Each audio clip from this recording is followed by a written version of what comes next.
The Galactic Harmony Academy floated serenely in the void between three suns, its crystalline spires catching starlight like a cosmic chandelier. Oh, how beautiful, how peaceful, how absolutely mind-numbingly boring. Well, it had been boring, right up until today. Administrator Gulrix slithered across their office floor, leaving a trail of anxious mucus that would require industrial cleaning later. Their eye stalks twitched frantically as they reviewed the incoming student roster for the 1,000th time this morning. The slug-like being's normally pristine office now resembled a disaster zone, with data tablets scattered everywhere and half-empty cups of stimulant brew growing cold on every available surface. "This cannot be happening," Gulrix muttered, their voice carrying the distinctive wet squelch that made other species slightly uncomfortable.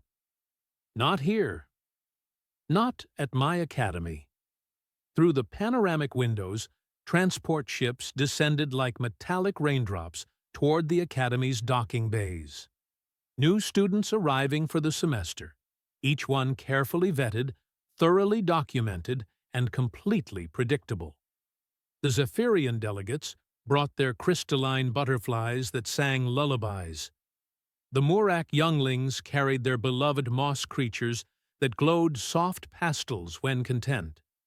Even the notoriously rebellious Keltorian princes had arrived with nothing more threatening than holographic fish that swam through the air in lazy, mesmerizing circles. Everything was going according to protocol. Everything was safe, sanitized, and wonderfully mundane, except for that one name on the list, that one impossible, terrifying name. "Species, human," Gulrix read aloud, as if saying it might somehow change the reality. "Companion creatures, listed as traditional Earth canines. Status, approved by the Interspecies Education Council." A soft chime announced an incoming communication. Security Chief Threnodi's angular features materialized in a holographic display. Her mantis-like head tilted at an angle that suggested either deep thought or impending violence. With Threnody, the two states were often indistinguishable. "Administrator," she clicked in her precise, clipped manner, "we need to discuss the irregularity in today's arrivals." "There is no irregularity." Gulrix's eye stalks whipped around like panicked tentacles. "The human student was approved by the council. The paperwork is in order. Everything is perfectly, absolutely, completely fine." Threnodi's compound eyes glittered with what might have been amusement. "Gulrix, do you know what a canine is?" "Of course I do. It says right here in the species database." Gulrix's voice trailed off as they accessed the file. The color drained from their already pale complexion. "Oh my, oh dear." The database entry was refreshingly honest, which was the first warning sign. Most pet species were described in flowery terms like gentle companions or harmonious spirit guides. The entry, "For Earth canines read like a military briefing. Domesticated descendants of apex predators. Retain hunting instincts, pack behavior, and territorial tendencies. Capable of speeds up to 60 kilometers per hour. Bite force varies by breed, but consistently lethal to most galactic species. Note, despite predatory nature, humans inexplicably consider them good boys." "This has to be a mistake," Gulrix whispered. "The pet policy clearly states that all companion creatures must be classified as completely non-threatening. It's been Academy law for over 3 centuries. Threnodi's mandibles clicked in what her species considered laughter. "Perhaps you should take that up with the human when he arrives." His transport just entered our system. Across the Academy, in the pristine dormitories of Harmony Wing, students were settling in with their perfectly acceptable pets. Wisp, a translucent jellyfish being from the Ether Nebula, gently coaxed their pet sonic crystals into a pleasing arrangement on their windowsill.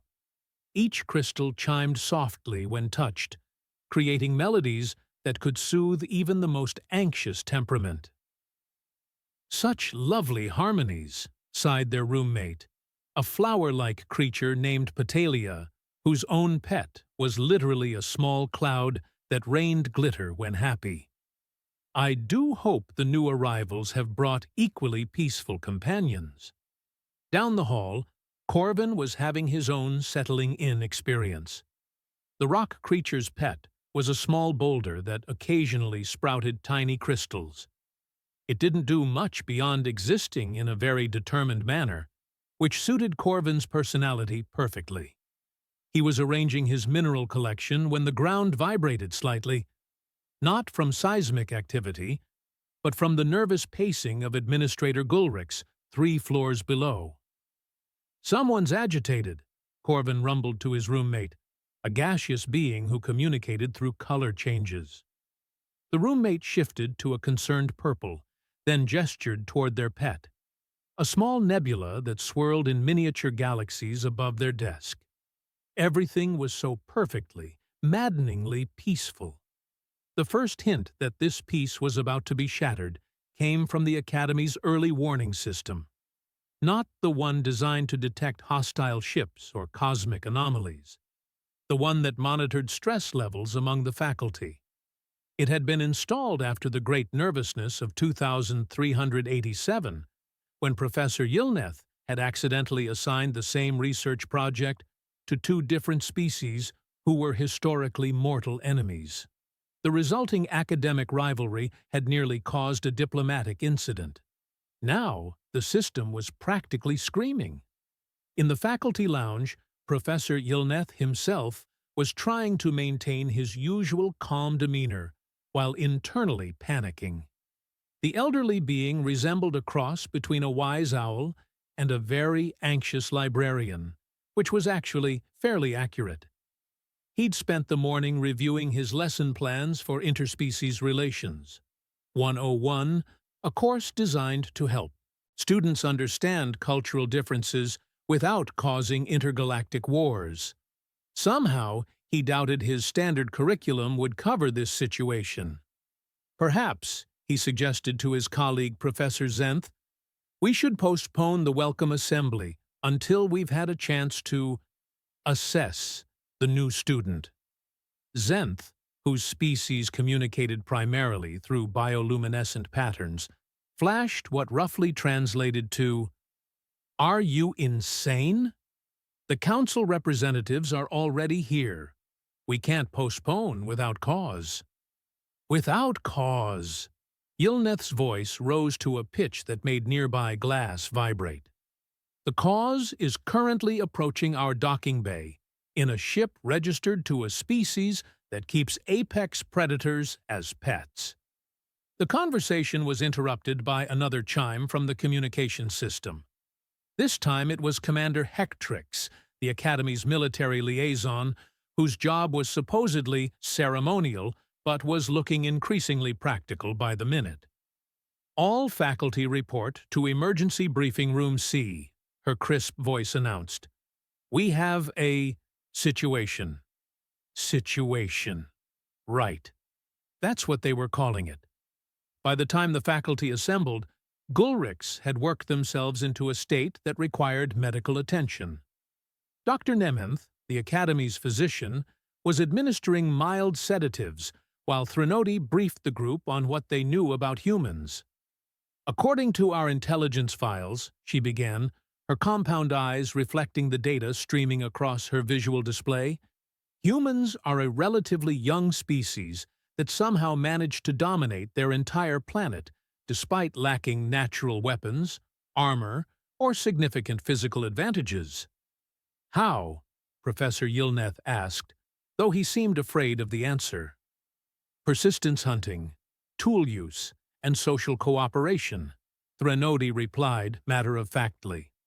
"They literally ran their prey to death across vast distances, then invented increasingly sophisticated ways to kill things more efficiently.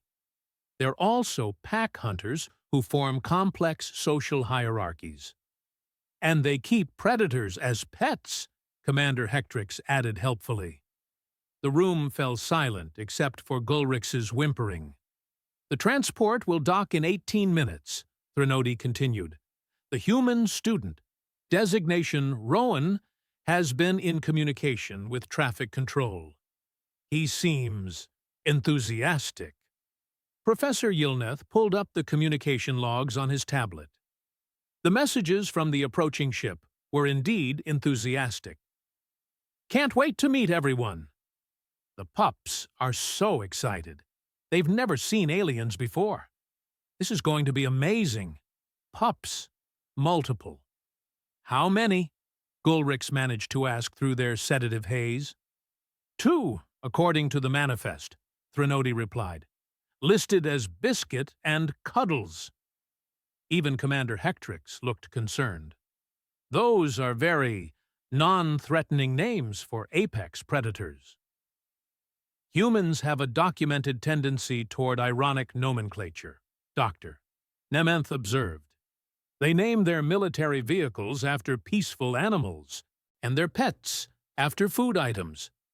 It's psychologically fascinating and tactically confusing. Through the observation windows, they could see the human transport ship making its final approach.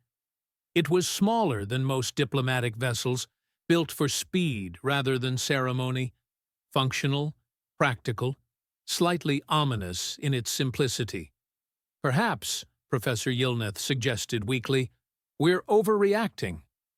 The Interspecies Education Council wouldn't have approved his enrollment if there was any real danger. Maybe these canines are more domesticated than we think. Threnody pulled up another file. According to this report from the human homeworld, Earth canines are descended from an apex predator called a wolf. The domestication process has made them loyal to humans, but hasn't significantly reduced their predatory capabilities. They're described as man's best friend, though the translation algorithms can't determine if this is meant literally or ironically.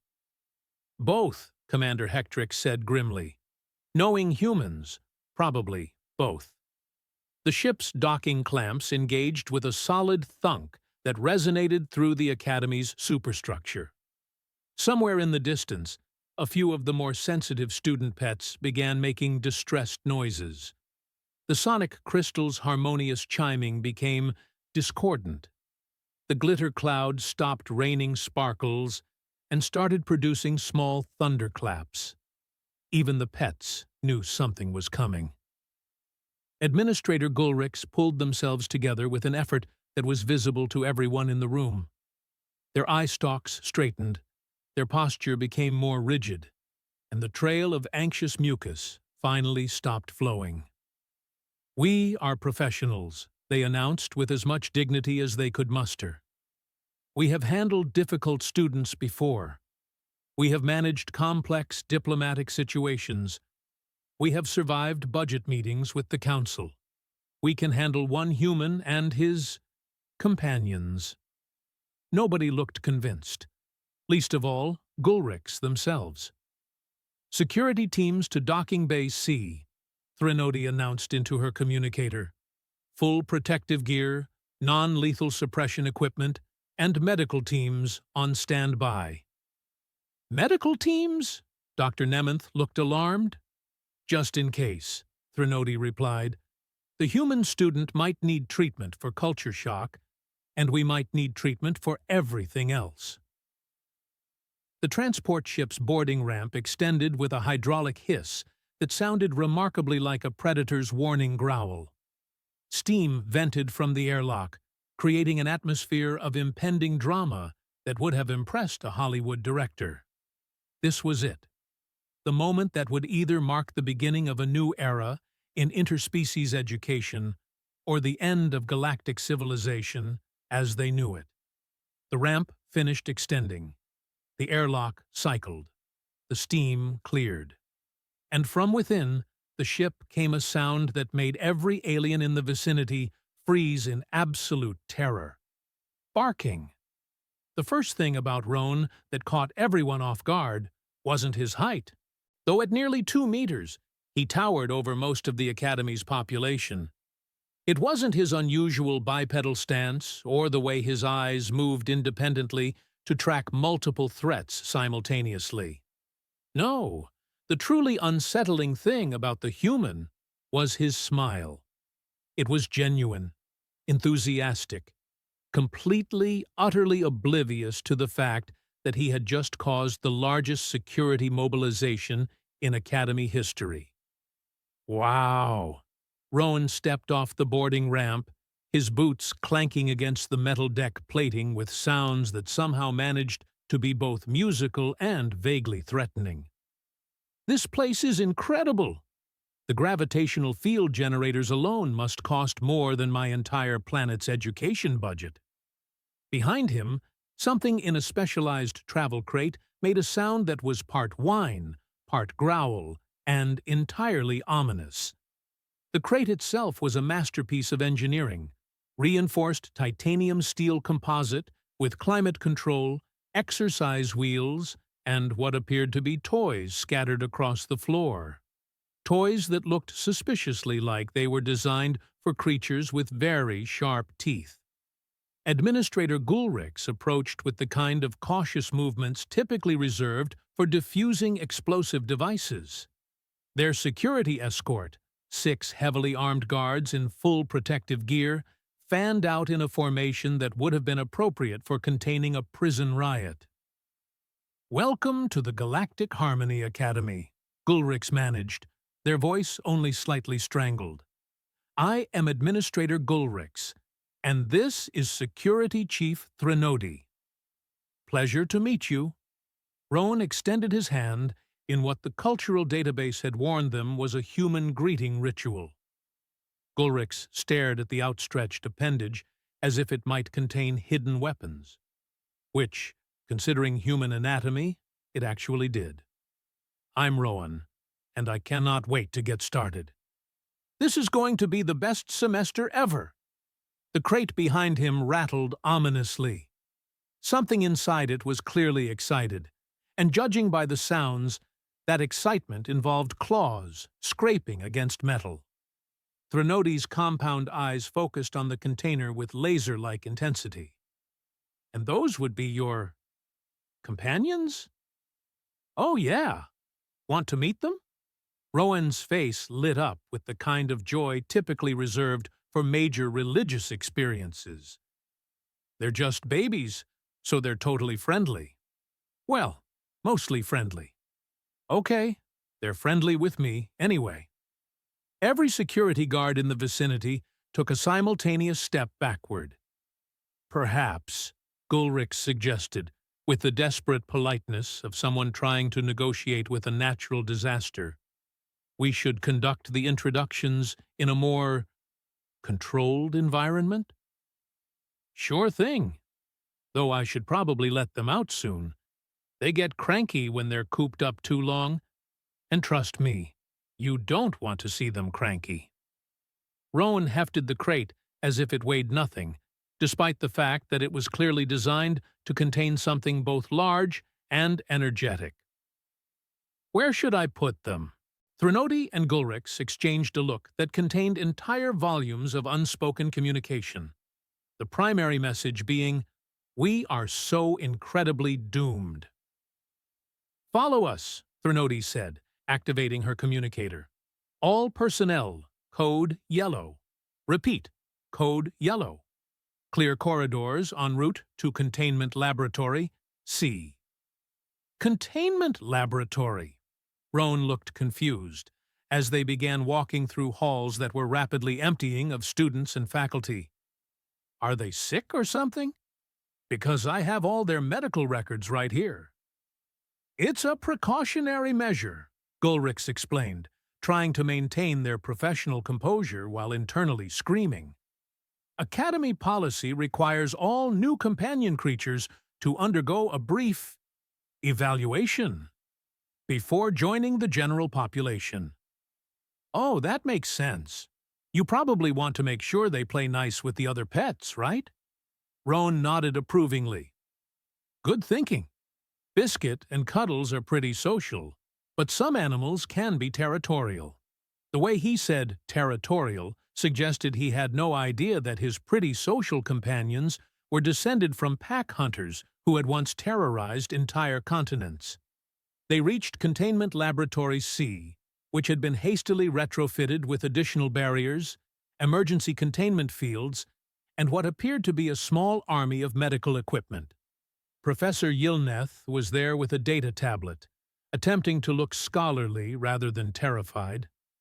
Dr. Nementh stood by with enough tranquilizer to sedate a small moon. "This seems like overkill," Rowan observed, setting the crate down in the center of the room. "But hey, better safe than sorry, right?" "Right," everyone chorused weakly. Rowan knelt beside the crate and began working the latches. "Okay, guys, time to come out and make some new friends. Remember what we practiced about gentle and no jumping on strangers unless they smell like food?" The latches clicked open with sounds like gunshots in the suddenly silent room. And here we go. Rowan lifted the crate's front panel, and 2 bundles of fur exploded out like furry cannonballs.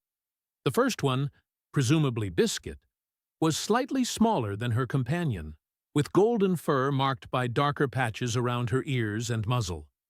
She moved with fluid grace that spoke of perfect muscular coordination and reflexes honed by millions of generations of evolution. Her eyes were bright, intelligent, and currently focused on Professor Yilneth, with the kind of attention that predators reserve for potential prey. The second one, Cuddles, was larger, with darker fur and paws that seemed disproportionately huge.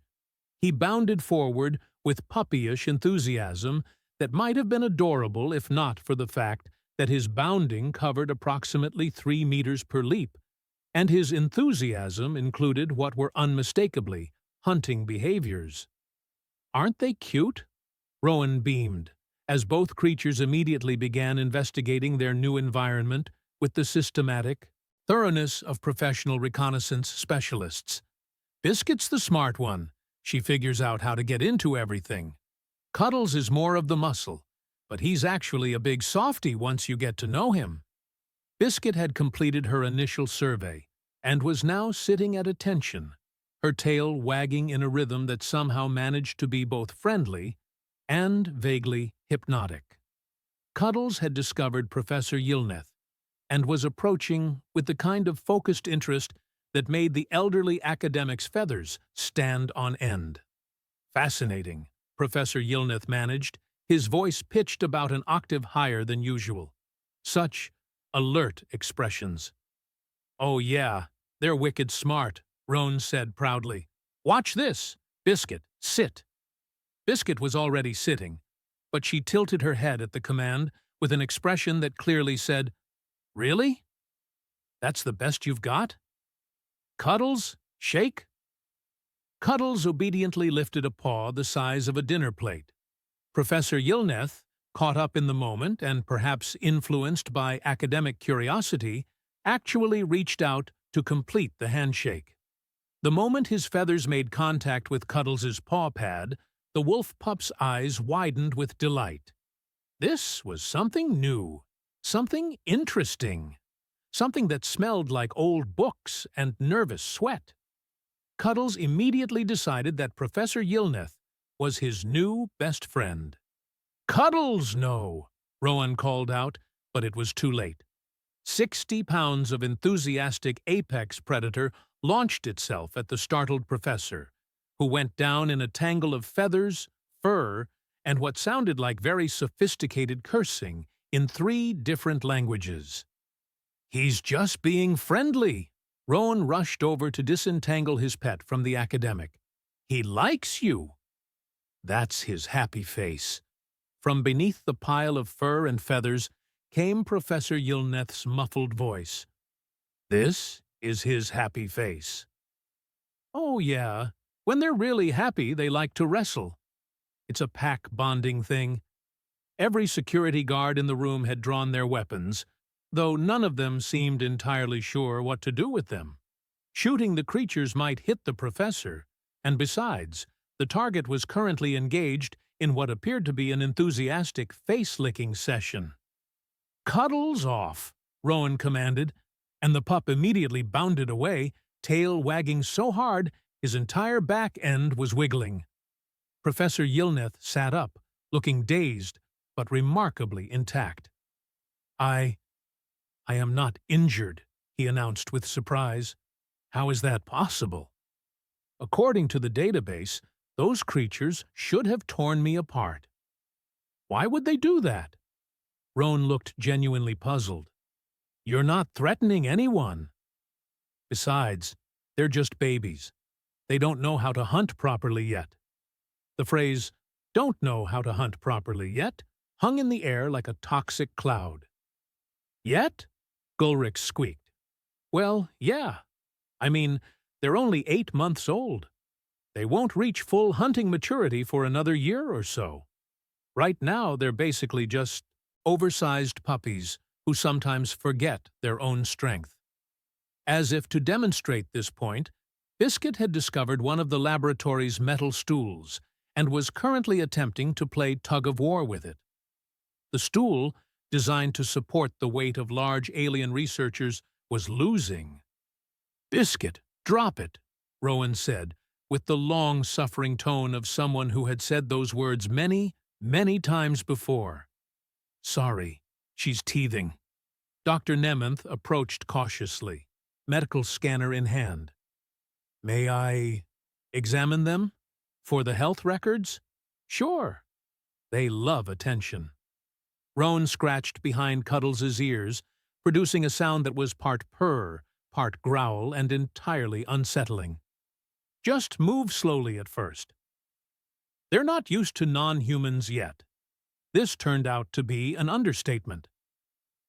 Dr. Nemeth activated their scanner, which emitted a soft humming sound. Both wolf pups immediately went into full alert mode.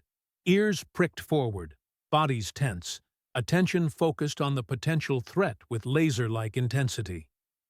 "Interesting, Doctor," Nemeth murmured. "Their stress indicators are elevated, but their aggression markers are actually quite low.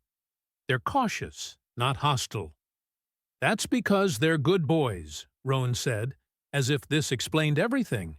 "And girl," he added, ruffling Biscuit's fur. "Can't forget about the girls." Biscuit's tail wagged acknowledgement of the correction. "This is—" Professor Yilneth struggled for words, still sitting on the floor where Cuddles had tackled him. "This is not what we expected." "What did you expect?" Rowan asked. The silence stretched uncomfortably. How do you tell someone that you expected their beloved pets to be snarling death machines bent on universal destruction? Finally, Threnody spoke up. "Our research indicated that Earth canines were more aggressive." "Oh, they can be," Rowan agreed cheerfully. "If someone threatens their pack, they'll absolutely wreck your day. But why would they be aggressive here? Everyone seems nice." He said this while Cuddles was attempting to befriend a piece of laboratory equipment, and Biscuit had moved on from the stool to investigating Gulrich's slime trail with scientific thoroughness. "Pack?" Dr. Nemeth picked up on the key word. "You consider yourself part of their pack?" "Well, yeah. I mean, I raised them from when they were tiny. Fed them, trained them, played with them, slept in the same room." Rowan shrugged. "As far as they're concerned, I'm family. And they're family to me." This concept seemed to break something fundamental in the aliens' understanding of the universe. Pets were companions. Servants were servants. Predators were threats. But family? You consider apex predators to be family? Gulrich asked weakly. "They're not apex predators," Rowan protested. "They're dogs. They fetch sticks and chase their own tails and get scared of vacuum cleaners. Yesterday, Biscuit spent 20 minutes barking at her own reflection. As if summoned by the mention of her name, Biscuit trotted over and sat beside Rowan, leaning against his leg with casual affection. Her tongue lolled out in what was unmistakably a happy expression, despite the fact that it revealed teeth designed for tearing flesh from bone. See? Just a big, fuzzy goofball. The cognitive dissonance was overwhelming. These were supposed to be savage beasts, not whatever this was.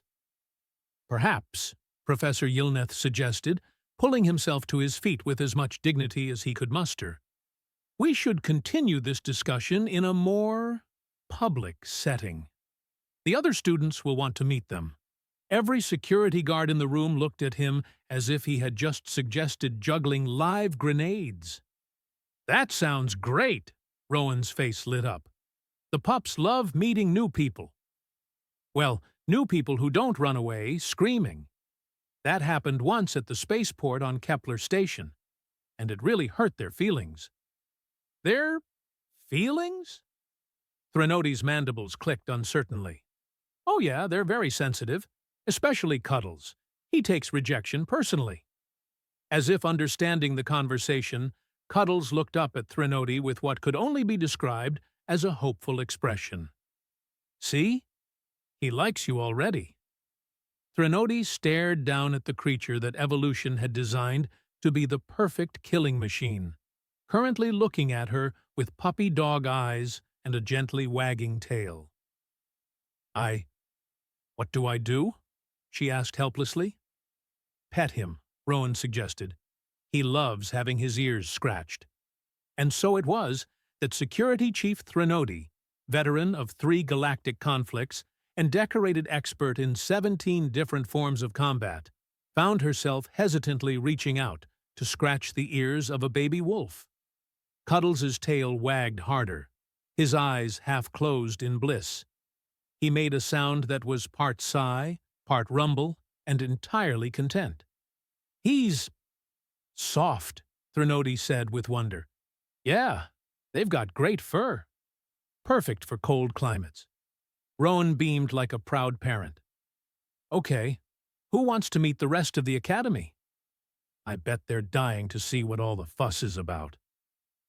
If only he knew how literally accurate that statement was.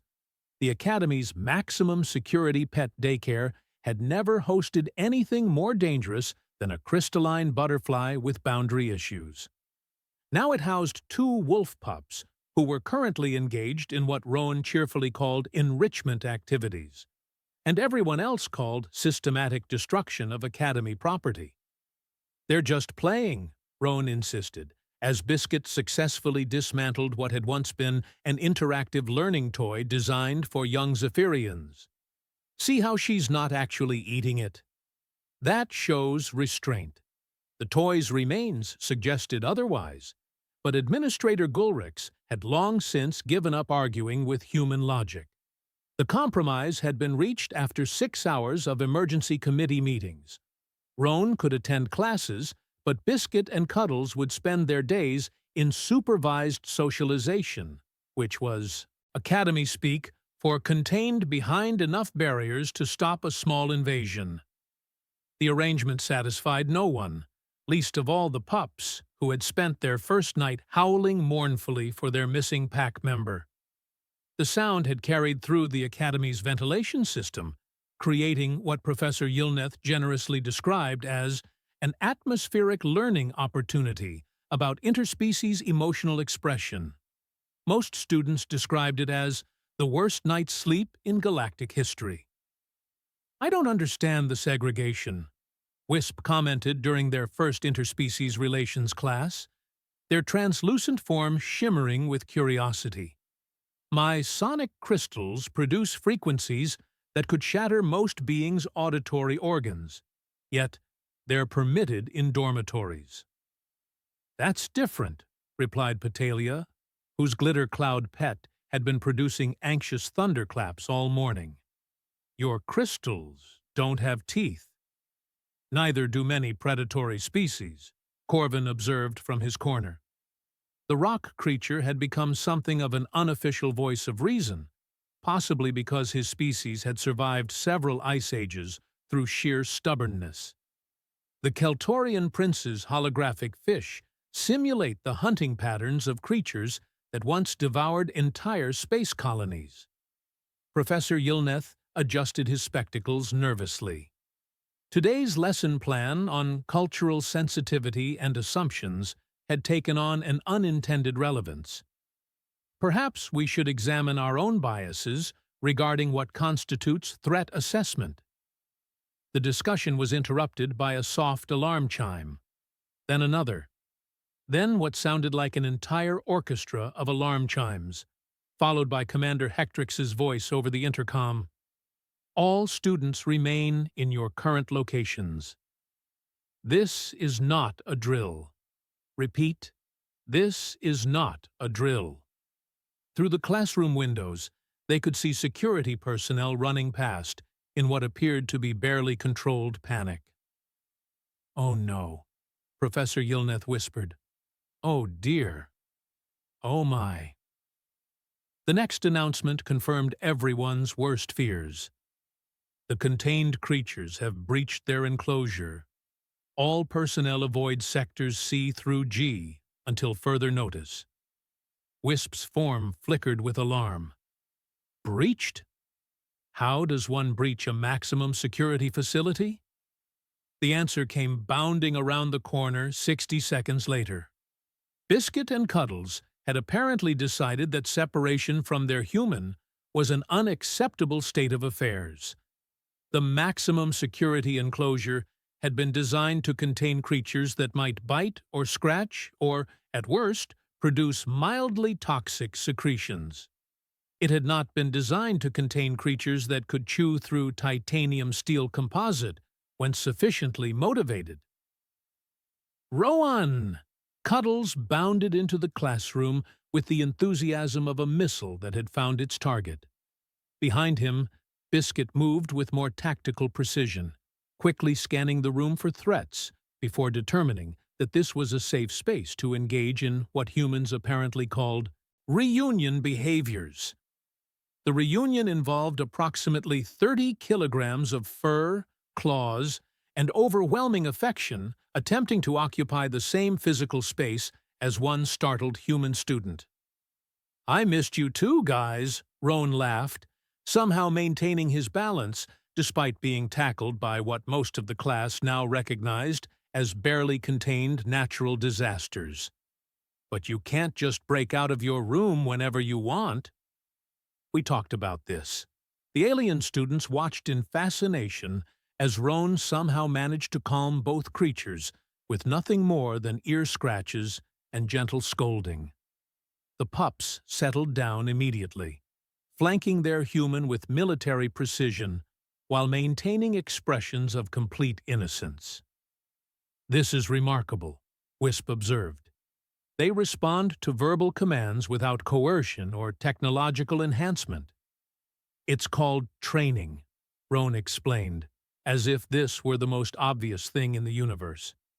"You establish trust, set boundaries, and reward good behavior.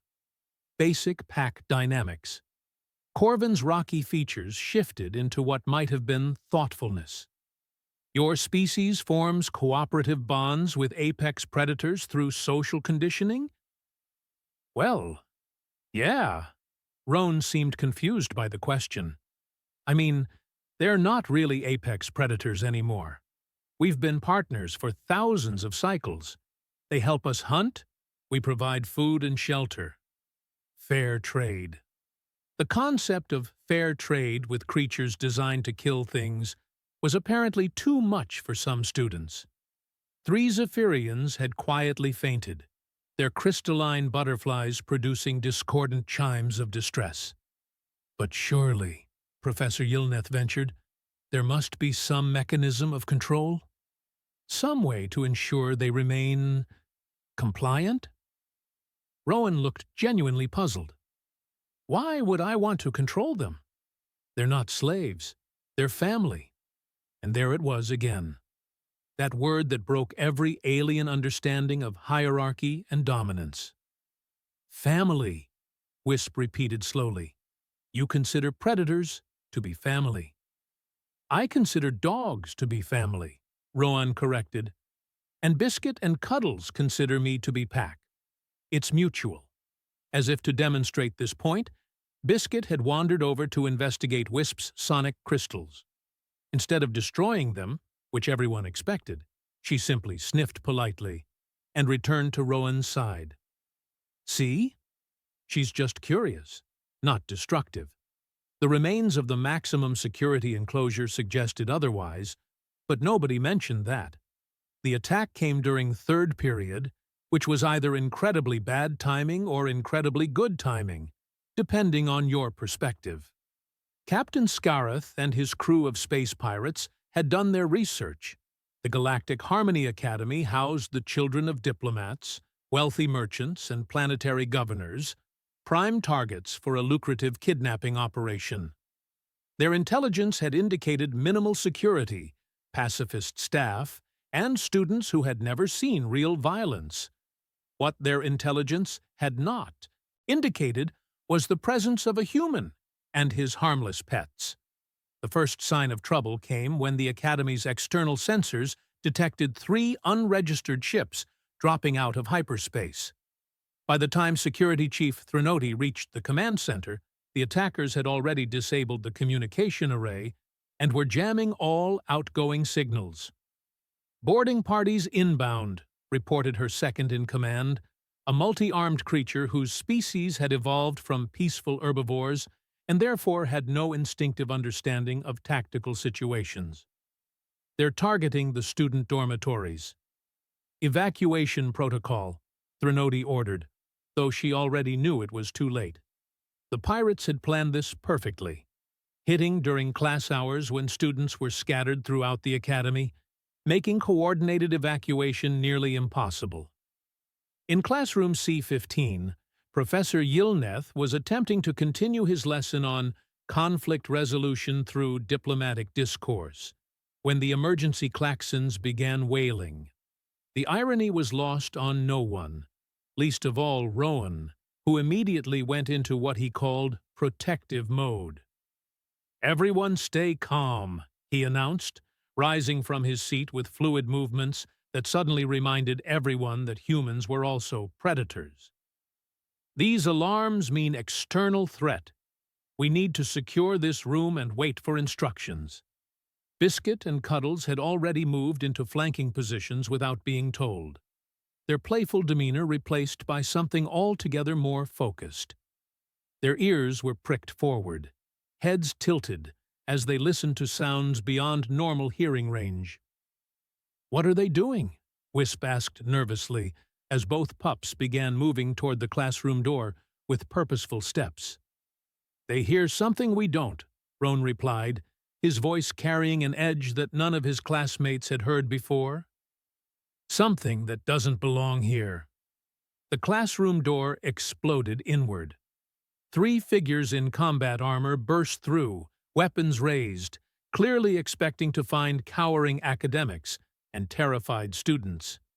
Instead, they found themselves face to face with 60 kilograms of Earth Canine that had just switched from family pet mode to protect the pack mode.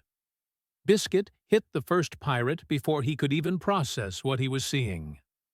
She didn't go for the kill. These were still puppies, after all. And more importantly, Rowan hadn't given permission for lethal force.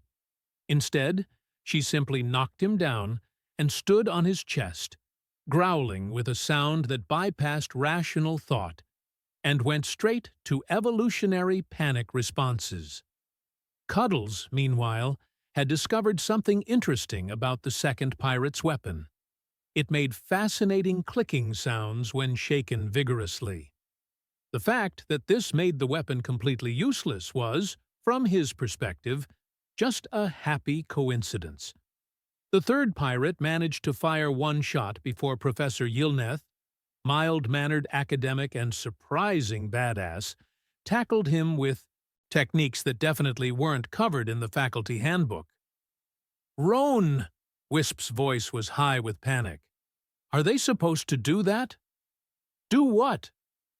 Rowan was busy zip-tying the unconscious pirate with restraints that had materialized from somewhere in his jacket. Apparently, humans came prepared for unexpected combat situations. Be effective? The sounds of battle were echoing through the academy corridors now. Emergency lights cast everything in hellish red, and the intercom crackled with desperate status reports. Sector B compromised. Faculty Lounge under siege. Requesting backup to Student Commons. "We need to help," Rowan announced, checking the captured pirates' weapons with professional competence. "Other students are in danger." "Help?" Professor Yilnith looked around at their classroom, which now contained 3 unconscious pirates and 2 wolves who were wagging their tails with satisfaction. "I think we've helped enough. This is just one boarding party. There'll be more."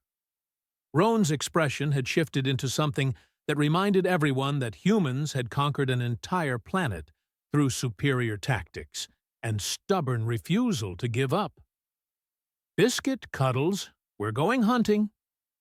Both pups immediately shifted into working mode, moving with coordinated precision that spoke of genetic memory stretching back thousands of generations. They weren't pets anymore. They were a pack, and their pack was under threat. What followed would later be described in official reports as an unconventional but highly effective counterboarding operation. The pirates had expected resistance from security forces, trained professionals with standard tactics and predictable responses. They had not expected to find themselves being systematically outmaneuvered by a human teenager and 2 creatures that moved like shadows and struck like natural disasters. Rowan's tactical approach was simple. Use the Academy's own layout against the invaders.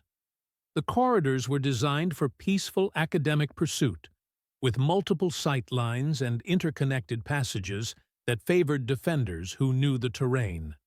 Biscuit and Cuddles served as his reconnaissance team, their enhanced senses providing information no technological scanner could match. They could smell how many pirates were in each room, distinguish between different individuals, and track movement patterns through scent trails.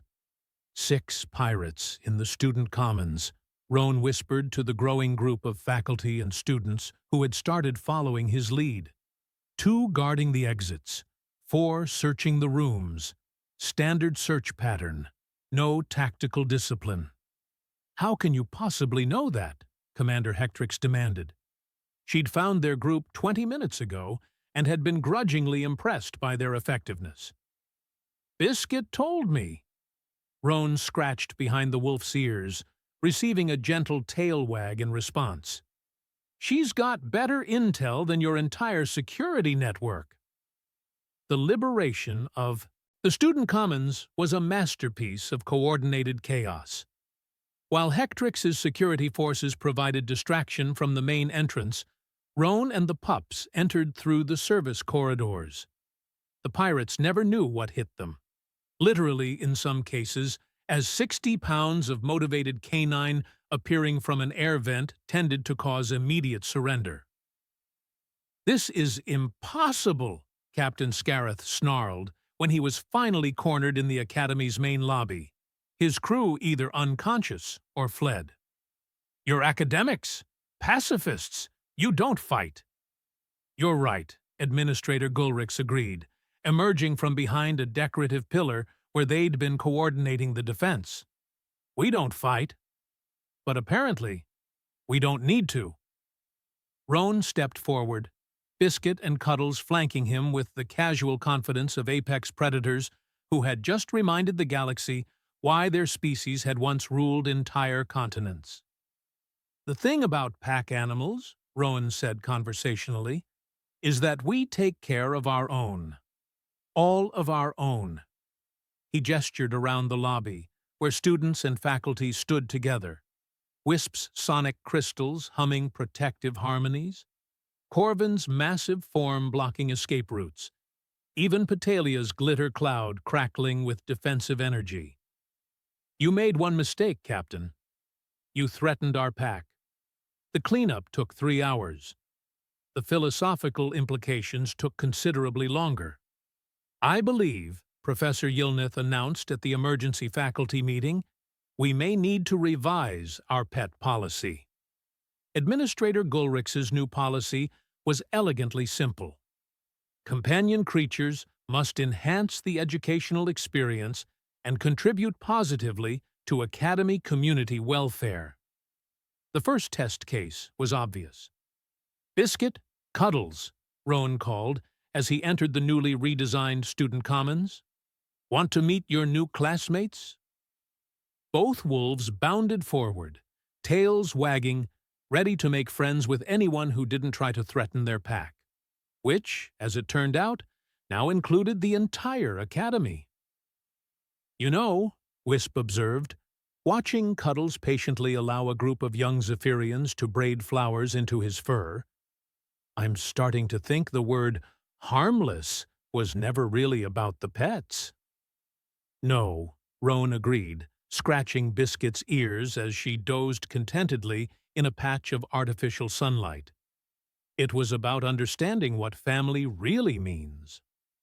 Outside the Academy's windows, 3 more human transport ships were approaching, their manifests listing various companion creatures, horses, dolphins, a few more dogs, and something called domestic cats that made even the wolves nervous. The galaxy was about to get a lot more interesting. 3 days later, Rowan found himself in the unlikely position of being the Academy's unofficial consultant on interspecies companion integration. The title was ridiculous, but the pay was excellent, and Biscuit and Cuddles had developed a taste for the premium food synthesizers in the faculty lounge. So you're telling me, Administrator Gulrich said, reviewing the incoming applications with a mixture of fascination and terror, that humans also form pack bonds with creatures called horses that weigh 800 kilograms and can kick with enough force to dent starship hulls. Only if you threaten them, Rowan replied cheerfully. Mostly they just like to run around and eat grass. Very peaceful, really. Threnody looked up from her security briefing. And these dolphins are aquatic predators with military training? Well, some of them worked with our naval forces, but that was mostly search and rescue stuff. They're actually pretty chill. Rowan paused thoughtfully. Though they do have a wicked sense of humor. You'll want to bolt down anything important if they're around water. And the cats? Professor Yilnith asked, with the tone of someone who really didn't want to know the answer. Rowan's expression grew serious. Cats are different. They're not pack animals. They're solitary hunters who choose to live with humans because we're useful servants. They're incredibly intelligent, completely independent, and they judge everyone they meet. That doesn't sound so bad, Gulrich ventured hopefully. They're also capable of opening doors, solving complex puzzles, and they have this way of staring at you that makes you question all your life choices. Rowan shuddered slightly. Plus, they're basically tiny tigers that decided civilization was acceptable as long as someone else cleaned their bathroom.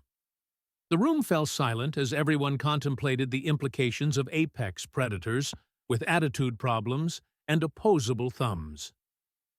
Perhaps, Professor Yilnith suggested weakly, we should start with the horses.